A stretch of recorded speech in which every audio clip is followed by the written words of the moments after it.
সুপ্রিয় দর্শক, স্বাগতম জানাচ্ছি সর্বশেষ আপডেট বাংলা সংবাদে। শুরুতেই জানিয়ে দেব সংবাদ শিরোনাম, এরপর থাকছে বিস্তারিত। শুরুতেই জানিয়ে দেব খেলা শুরু হাসিনার, আওয়ামী লীগ বাংলাদেশের রাজনীতিতে ফিরছে যেভাবে। বিস্তারিত থাকছে প্রতিবেদনে। আরও জানিয়ে দিব চাঁদাবাজি ছিনতাই, বিএনপি আরেকটি রাষ্ট্রের নৈতিক দেউলিয়ত্ব। বিস্তারিত থাকছে প্রতিবেদনে। আরও জানিয়ে দেব বিএনপির স্মৃতিশক্তি বড় অদ্ভুত, নিজের ঘোষিত সন্ত্রাসীকেই চিনতে পারে না। বিস্তারিত থাকছে প্রতিবেদনে। আরও জানিয়ে দেব যে দেশে ফুল নিয়ে হাঁটা বিপজ্জনক, একটা ভাঙা বাড়ি, 4টা গ্রেফতার, একটা প্রশ্ন। বিস্তারিত থাকছে প্রতিবেদনে। আরও জানিয়ে দিব বাংলাদেশি গোয়েন্দাদের তথ্যে হাদি হত্যার প্রধান 2 আসামি ভারতে গ্রেফতার। বিস্তারিত থাকছে প্রতিবেদনে। আরও জানিয়ে দিব তারেক রহমানের সরকার বঙ্গবন্ধুর ভাষণ নিষিদ্ধ করে স্বাধীনতাকে অবমূল্যায়ন করেছেন গাজী জহিরুল ইসলাম। বিস্তারিত থাকছে প্রতিবেদনে। আরও জানিয়ে দিব রাজধানীতে কৃষক লীগ নেতা জাহাঙ্গীর গ্রেফতার। বিস্তারিত থাকছে প্রতিবেদনে। আরও জানিয়ে দিব দুদক চেয়ারম্যানকে পদত্যাগে বাধ্য করা হয়েছে নাহিদ। বিস্তারিত থাকছে প্রতিবেদনে। আরও জানিয়ে দেব ইসরায়েলে 1 ঘণ্টার মধ্যে 3 দফা মিসাইল ছুড়ল ইরান। বিস্তারিত থাকছে প্রতিবেদনে। এবং সর্বশেষ জানিয়ে দেব সৌদি আরবে ইরানের হামলায় আহত মার্কিন সেনার মৃত্যু। বিস্তারিত থাকছে প্রতিবেদনে। সুপ্রিয় দর্শক, এতক্ষণ শুনছিলেন সংবাদ শিরোনাম, এবারে শুনবেন বিস্তারিত। তার আগে ভিডিওটি ভালো লাগলে এবং সর্বশেষ আপডেট নিউজ পেতে চ্যানেলটি সাবস্ক্রাইব করুন। ধন্যবাদ। বার্তা সংস্থা এএফপির এক সাংবাদিকের হাসিনার প্রত্যর্পণ নিয়ে বিএনপির বর্জীয় নেতা সালাহুদ্দিন আহমেদকে প্রশ্ন করেন। জবাবে সালাহুদ্দিন বলেন, আমাদের বিদেশমন্ত্রী হাসিনার প্রত্যর্পণ চেয়েছেন, আমরাও তা সমর্থন করি। আইন অনুযায়ী প্রত্যর্পণের দাবি আমরা সবসময় জানিয়ে এসেছি। এটা 2 দেশের বিদেশ মন্ত্রকের ব্যাপার। আমরাও হাসিনাকে ফিরিয়ে দেওয়ার জন্য ভারত সরকারকে অনুরোধ করেছিলাম। প্রবীণ এই বিএনপি নেতা জানিয়েছেন, তার দল ভারতসহ সব প্রতিবেশী দলের সঙ্গে পারস্পরিক শ্রদ্ধা, সাম্যের ভিত্তিতে বন্ধুত্বপূর্ণ সম্পর্ক প্রয়োজন। হাসিনাকে ফেরাতে হবে না, হাসিনা নিজেই ফিরবেন, সেটা বলছে বাংলাদেশের ইতিহাস। যদিও কোনো মহল থেকে বলা হচ্ছে বিএনপি জয় পাওয়ায় হাসিনার দেশে ফেরার বিষয়টি বেশ কঠিন হয়ে গেল। আওয়ামী লীগ এখন তাদের যে কোনো উপায়ে অস্তিত্ব টিকিয়ে রাখার আপ্রাণ চেষ্টা চালাবে। আওয়ামী লীগের প্রাসঙ্গিকতা হারিয়ে ফেলবে। দলের প্রবীণ নেতা ব্যারিস্টার মহিবুল হাসান চৌধুরী নৌফেল একটি গণমাধ্যমকে দেওয়া সাক্ষাৎকারে বলেন, আওয়ামী লীগকে ছাড়া যেসব নির্বাচন আগে অনুষ্ঠিত হয়েছে সেই সব সরকার কতদিন টিকেছিল তা সকলের জানা। সেই সব সরকারের স্থায়িত্ব আমরা দেখেছি। আমরা জেনারেল জিয়া সরকার দেখেছি। 1996 সালে আওয়ামী লীগকে বাদ দিয়ে নির্বাচন হয়েছিল, সেই সরকার বেশিদিন স্থায়ী ছিল না। 1988 আওয়ামী লীগ নির্বাচন বয়কট করে, সেই বছর সরকার টিকেছিল মাত্র 2 বছর। আওয়ামী লীগকে ছাড়া নির্বাচন করে কোনো সরকার আদৌ স্থায়িত্ব পাবে কিনা সেটাই বড় প্রশ্ন। এটা কিন্তু ইতিহাস আমাদের পরিষ্কার করে বলে দিয়েছে। এদিকে হাসিনা শুক্রবার এক বিবৃতিতে 12 ফেব্রুয়ারির ভোট নিয়ে কটাক্ষ করেছেন। তিনি বলেন, 12 ফেব্রুয়ারি দেশবাসী প্রত্যক্ষ করেছে এক পরিকল্পিত প্রতারণা, প্রহসনের নির্বাচন, যা বাংলাদেশের গণতান্ত্রিক ইতিহাসে এক কলঙ্কময় অধ্যায় হয়ে লিপিবদ্ধ হয়ে থাকবে। এটা জনমতের নির্বাচন ছিল না, এটা ছিল সংখ্যার কারসাজির ইন্ডাস্ট্রিয়াল প্রশাসনিক জালিয়াতির মহড়া। বঙ্গবন্ধু কন্যা বলেন, এই নির্বাচনে মোট ভোটার ছিল 12,77,11,793 জন। ভোটগ্রহণ শুরু হয় সকাল 7:30, চলে বিকেল 4:30 পর্যন্ত। এই নির্বাচনে ভয়াবহ কারচুপি ও নির্বাচন কমিশনের ধাপে ধাপে প্রকাশিত ভোটের শতাংশেও গুরুতর অসঙ্গতি ও অবাস্তব চিত্র দেখা যায়। এই প্রসঙ্গে হাসিনা নির্বাচন কমিশনের একটি পরিসংখ্যান তুলে ধরেন। আওয়ামী সুপ্রিমো বলেন, প্রথম ব্রিফিং অনুযায়ী সকাল 11টা পর্যন্ত ভোট পড়েছে 14.96%। গড় হিসেবে প্রতি মিনিটে ভোট পড়েছে 90,979টি ভোট। পরের ব্রিফিংয়ে দুপুর 12টা পর্যন্ত মোট ভোটের হার জানানো হয় 32.88%। অর্থাৎ সকাল 11টা থেকে দুপুর 12টার মধ্যে 1 ঘণ্টার ব্যবধানে ভোটকাস্ট হয়েছে 17.92% বা 2,28,28,350 জন। প্রতি মিনিটে গড়ে প্রায় 3,81,339টি ভোটকাস্ট হয়েছে। প্রথম 3.5 ঘণ্টার গড়ের তুলনায় এই হার কয়েক গুণ বেশি, যা অস্বাভাবিক। 12 ফেব্রুয়ারি 2026 তারিখে যে নির্বাচনের নাটক মঞ্চস্থ হল, সেটাতে দেশের প্রধান রাজনৈতিক দলগুলোকে বাইরে রাখা হয়েছিল। জনগণ সেই ভোট বয়কট করেছিল। ভোটকেন্দ্রে মানুষ যায়নি, তারপরও একটি ফলাফল এলো, একটি সরকার গঠিত হল, মন্ত্রীরা শপথ নিলেন।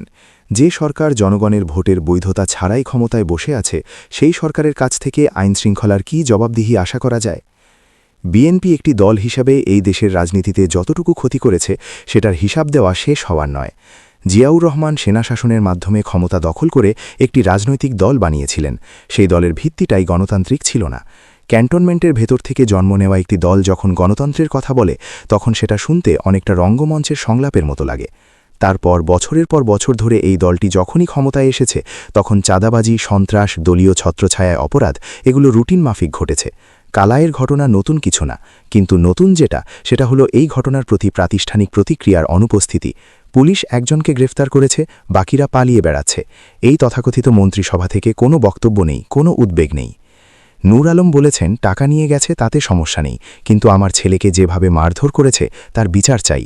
একজন বাবার এই কথার ভেতরে কতটা অসহায়ত্ব আছে সেটা একটু ভাবুন। তিনি টাকার কথা ছেড়েই দিয়েছেন, শুধু চাইছেন ছেলের গায়ে হাত দেওয়ার বিচার। এই বিচার কি তিনি পাবেন? এই প্রশ্নের সৎ উত্তর দেওয়াটা এই মুহূর্তে খুব কঠিন। তরুণ প্রজন্মের একটা বড় অংশ বিএনপির আগের শাসনামল সরাসরি দেখেনি, তারা শুনেছে, পড়েছে, এখন দেখছে। কালায়ের ঘটনা, সারা দেশে ছড়িয়ে থাকা এরকম শত শত ঘটনা, এগুলো একটা জীবন্ত পাঠ্য বই হয়ে উঠছে। এই পাঠটা নেওয়া দরকার। কিন্তু পাঠ নেওয়াই কি যথেষ্ট? যে সরকার বৈধতার সংকটে ভুগছে, যে দল ঐতিহাসিকভাবে সন্ত্রাসকে রাজনৈতিক হাতিয়ার হিসেবে ব্যবহার করে এসেছে, তাদের কাছ থেকে একজন ব্যবসায়ী ন্যায় বিচার পাওয়ার প্রত্যাশাটা কতটা বাস্তবসম্মত সেটা নিয়ে এই দেশের মানুষকে ভাবতে হবে। নাজিমুদ্দিন এখন জয়পুরহাট জেনারেল হাসপাতালে ভর্তি। তার বাবা থানায় মামলা করেছেন, একজন আসামি জেলে গেছে, বাকিরা মুক্ত। ছিনতাই হওয়া 8,51,000 টাকার হদিস নেই। এই হলো আমাদের বাস্তবতা, এবং এই বাস্তবতার দায় কোনো একটি দলের একার না। দায়টা সেই পুরো ব্যবস্থার, যেটা বারবার একই মানুষগুলোকে, একই কাঠামোকে ক্ষমতার কাছাকাছি থাকার সুযোগ দিয়ে চলেছে। এদিকে খোরশেদ আলম রাসু, ঢাকার অপরাধ জগতে যার পরিচিতি ফ্রিডম রাসু নামে। 1988 সালে শেখ হাসিনাকে হত্যার উদ্দেশ্যে গুলি চালানোর ঘটনায় যার নাম উঠে এসেছিল। হত্যা, চাঁদাবাজি সহ অন্তত 13টি মামলার আসামি। 2001 সালে বিএনপি জামায়াত সরকার নিজেই যাকে দেশের 23 শীর্ষ সন্ত্রাসীর তালিকায় রেখেছিল, ধরিয়ে দিলে পুরস্কার ঘোষণা করেছিল। সেই রাসু এখন বিএনপির ত্যাগী ও নির্যাতিত নেতা। এটা কোনো গল্প না, এটা 2026 সালের বাংলাদেশের রাজনৈতিক বাস্তবতা।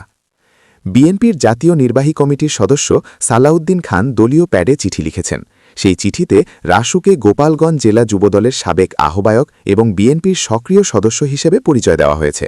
শুধু তাই না, যেসব পুলিশ কর্মকর্তারা এই শীর্ষ সন্ত্রাসীকে আইনত গ্রেফতার করেছিলেন তাদের বিরুদ্ধে অপহরণের মামলা নেওয়ার সুপারিশ করা হয়েছে সেই চিঠিতে।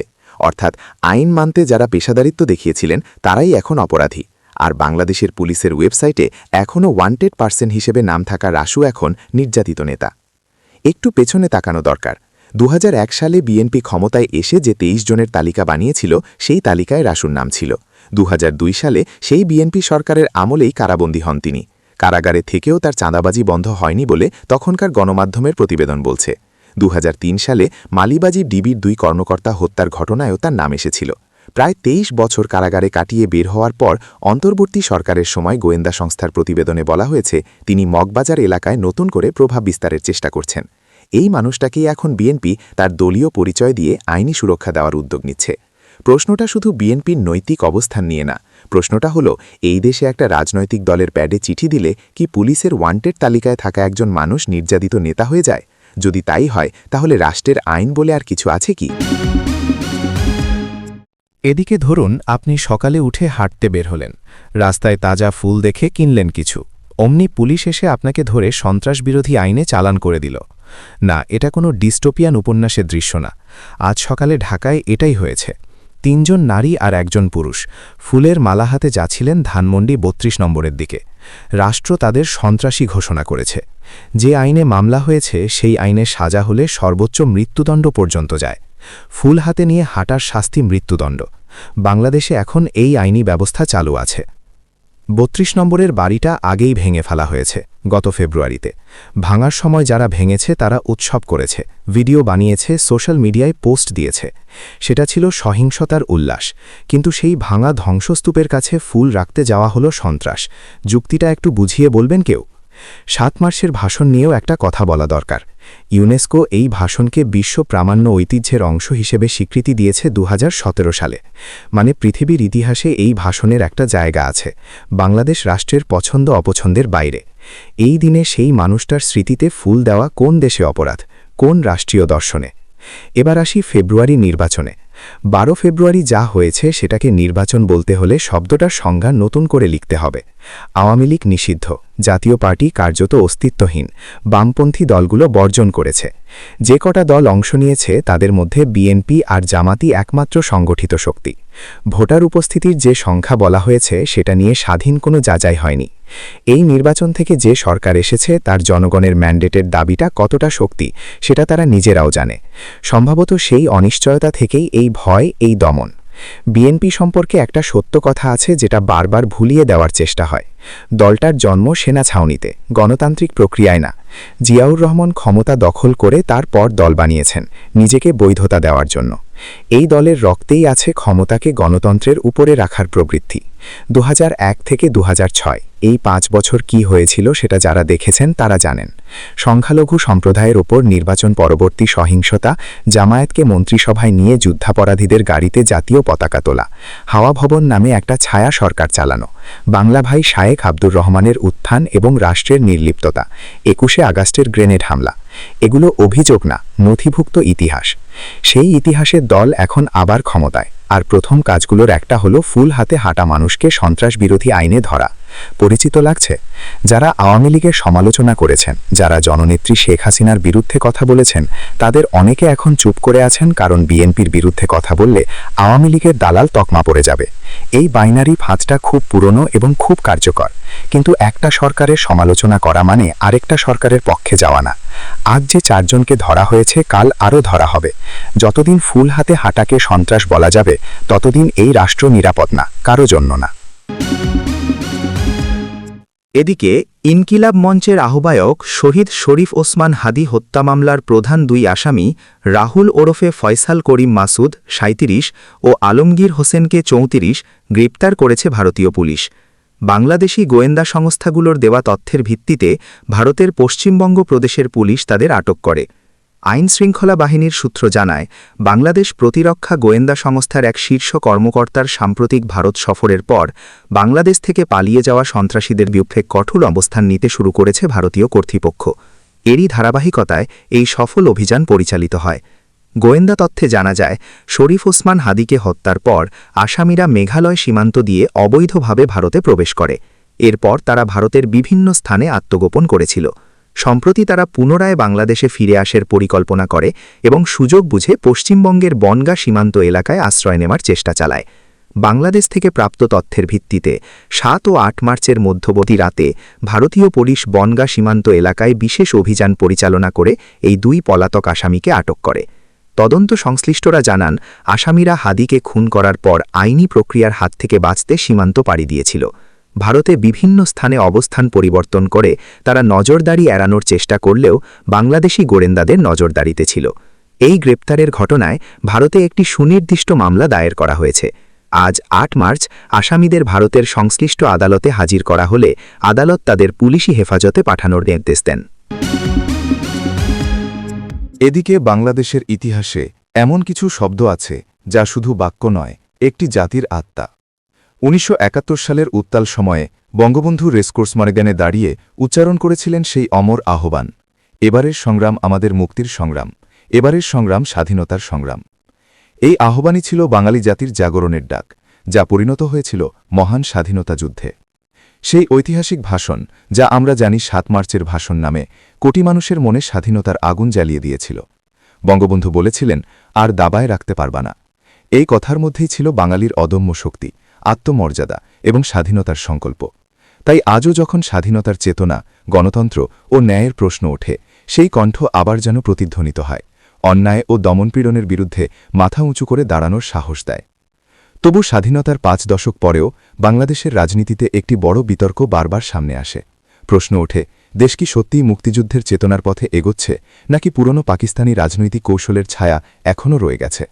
সমালোচকদের মতে তারেক রহমান ক্ষমতায় এসেই সেই প্রাচীন ফর্মুলা কার্যকর করেছেন, বঙ্গবন্ধুর ভাষণ নিষিদ্ধ।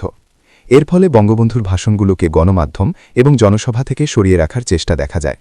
বিশেষ করে 7 মার্চের ভাষণকে নিষিদ্ধ করার মতো সিদ্ধান্তকে অনেকেই মুক্তিযুদ্ধের ইতিহাস ও চেতনাকে অবমাননা হিসেবে দেখেন। এটি শুধু একটি রাজনৈতিক পদক্ষেপ নয়, বরং একটি জাতির আত্মমর্যাদা ও ইতিহাসকে প্রশ্নবিদ্ধ করার চেষ্টাও বটে। এমন প্রক্রিয়া দেশের রাজনৈতিক সংস্কৃতিতে গভীর বিভাজন এবং বিতর্কের জন্ম দেয়। বাংলাদেশের জন্য সবচেয়ে গুরুত্বপূর্ণ বিষয় হল ইতিহাসের সত্যকে সম্মান করা এবং রাজনৈতিক প্রতিযোগিতা যেন দেশের স্বাধীনতার ভিত্তিকে দুর্বল না করে। কারণ যে রাষ্ট্রের জন্ম হয়েছে মুক্তিযুদ্ধের মাধ্যমে সেই রাষ্ট্রের রাজনীতিতে মুক্তিযুদ্ধের চেতনা সর্বসময় কেন্দ্রীয় বিষয় হয়ে থাকবে। ইতিহাসকে ভুলে যাওয়া বা গুরুত্বপূর্ণ প্রতীককে অবমূল্যায়ন করা মানেই দেশের রাজনৈতিক পরিপক্কতা ও জাতীয় ঐক্যের ক্ষতি। আজও বঙ্গবন্ধুর ৭ মার্চের ভাষণ এবং তার আহ্বান বাঙালির মনে অমর। এই আহ্বান শেখায় যে সংগ্রাম একবার স্বাধীনতার জন্য হয়েছিল তার চেতনা এখনও জীবিত এবং যে কোনো সময় দেশ ও জাতিকে নতুন দৃষ্টিতে ঐক্যবদ্ধ করতে পারে।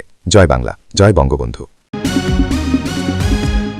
এদিকে রাজধানীর আদাবর এলাকা থেকে কার্যক্রম নিষিদ্ধ বাংলাদেশ কৃষক লীগের ভারপ্রাপ্ত সভাপতি শেখ মোহাম্মদ জাহাঙ্গীর আলমকে গ্রেফতার করেছে পুলিশ। রোববার ৮ মার্চ রাতে আদাবর থানা পুলিশের এক বিশেষ অভিযানে তাকে গ্রেফতার করা হয়। পুলিশ সূত্রে জানা গেছে, রাতে গোপন সংবাদের ভিত্তিতে আদাবর এলাকায় অভিযান চালিয়ে কৃষক লীগের এই শীর্ষ নেতাকে গ্রেফতার করা হয়। গ্রেফতারের পর তাকে সরাসরি থানায় নিয়ে আসা হয়েছে। বিষয়টি নিশ্চিত করেছেন ঢাকা মহানগর পুলিশের ডিএমপি তেজগাঁও বিভাগের উপকমিশনার ডিসি মোহাম্মদ ইবনে মিজান। তিনি জানান, রাতে আদাবর এলাকায় বিশেষ অভিযান চালিয়ে কৃষক লীগের ভারপ্রাপ্ত সভাপতি শেখ মোহাম্মদ জাহাঙ্গীর আলমকে গ্রেফতার করা হয়েছে। তবে সুনির্দিষ্ট কোনো মামলায় বা কোন অভিযোগে তাকে গ্রেফতার করা হয়েছে সে বিষয়ে তাৎক্ষণিকভাবে পুলিশের পক্ষ থেকে বিস্তারিত কিছু জানানো হয়নি। এদিকে জাতীয় নাগরিক পার্টির আহ্বায়ক ও বিরোধী দলীয় চিফ হুইপ নাহিদ ইসলাম বলেছেন, দুদকের চেয়ারম্যানকে চাপ প্রয়োগ করে পদত্যাগে বাধ্য করা হয়েছে। বাংলাদেশ ব্যাংকের গভর্নরকে মব তৈরি করে তাকে প্রতিষ্ঠান ছাড়তে বাধ্য করা হয়েছে। বিগত শেখ হাসিনার আমলে আমরা দেখেছিলাম কিভাবে রাষ্ট্রীয় প্রতিষ্ঠানগুলো, বিচার বিভাগ, প্রশাসন, পুলিশ সবকিছু দলীয়করণ করা হয়েছিল। সেই একই প্রবণতা এই সরকারের ১ মাসও হয়নি, সেই প্রবণতা শুরু থেকেই আমরা দেখতে পাচ্ছি। শনিবার সন্ধ্যায় ফরিদপুর শহরের অম্বিকা মেমোরিয়াল ময়দানে ইফতার পূর্ব আলোচনা সভায় তিনি এসব কথা বলেন। এতে বাংলাদেশ জামায়াতে ইসলামী সহ ১১ দলের নেতারা অংশগ্রহণ করেন। নাহিদ ইসলাম বলেন, এই সরকারের শুরু থেকেই বোঝা যাচ্ছে বাংলাদেশকে কিভাবে পরিচালিত করতে চাচ্ছে, কোন দিকে নিয়ে যেতে চাচ্ছে। সংস্কারের বিপক্ষে, বিচারের বিপক্ষে যদি কোনো শক্তি, কোনো সরকার দাঁড়ায়, বাংলাদেশের জনগণ সেটা গ্রহণ করবে না। জাতীয় নাগরিক পার্টি এবং ১১ দল সেটা কোনোভাবেই মেনে নেবে না। আমরা এই সরকারের সাথে কাজ করতে চেয়েছিলাম, দায়িত্বশীল বিরোধী দলের ভূমিকায় সংসদে থাকতে চাচ্ছি এখনও, কিন্তু সেটার জন্য সরকারকে দায়িত্বশীল আচরণ করতে হবে। এ সময় অন্যদের মধ্যে বক্তব্য দেন দলটির উত্তরাঞ্চলিক মুখ্য সমন্বয়ক সার্জিস আলম, ফরিদপুর ১ আসনের সংসদ সদস্য মোহাম্মদ ইলিয়াস মোল্লা সহ অনেকে। এদিকে দখলদার ইসরায়েলকে লক্ষ্য করে ১ ঘণ্টার মধ্যে ৩ দফায় মিসাইল ছুড়েছে ইরান। বাংলাদেশ সময় সোমবার ভোর ৫:৩০টার দিকে প্রথম মিসাইল ছোড়া হয়। এরপর কয়েক মিনিটের ব্যবধানে আরও ২ দফা মিসাইল নিক্ষেপ করে তেহরান। সংবাদমাধ্যম টাইমস অফ ইসরায়েল জানায়, মিসাইল হামলার প্রভাবে তেল আবিব সহ মধ্যাঞ্চল ও অন্যান্য অঞ্চলে সতর্কতামূলক সাইরেন বেজে ওঠে। এর মধ্যে এক নারী মিসাইলের ধ্বংসাবেশ পড়ে আহত হয়েছেন বলে শোনা গেছে। এদিকে সৌদি আরবে ইরানের হামলায় যুক্তরাষ্ট্রের এক সেনা সদস্য নিহত হয়েছেন। মার্কিন সেনাবাহিনীর সেন্ট্রাল কমান্ডের তথ্য অনুযায়ী সৌদি আরবে যুক্তরাষ্ট্রের একটি ঘাঁটিতে ইরানের হামলায় আহত হওয়া এক সেনা পরে মারা গেছেন। খবর আল জাজিরা। সোমবার সেন্ট্রাল কমান্ড জানায়, তিনি গত ১ মার্চ হামলার সময় গুরুতর আহত হন। মধ্যপ্রাচ্যে ইরানি বাহিনীর প্রাথমিক হামলার সময় আহত ওই মার্কিন সেনা সদস্য রোববার রাতে মৃত্যুবরণ করেন। ১ মার্চ সৌদি আরবে মার্কিন বাহিনীর ওপর হামলার সময় তিনি মারাত্মকভাবে আহত হয়েছিলেন বলে উল্লেখ করা হয়েছে। অপারেশন এপিক ফিউরি অভিযানে এ নিয়ে মোট ৭ জন মার্কিন সেনা সদস্য নিহত হয়েছেন। বর্তমানে ওই অঞ্চলে বড় ধরনের সামরিক অভিযান চলমান রয়েছে। পরিবারের সদস্যদের অবহিত করার ২৪ ঘণ্টা পর নিহত সেনা সদস্যের পরিচয় প্রকাশ করা হবে বলে জানিয়েছে সেন্ট্রাল কমান্ড।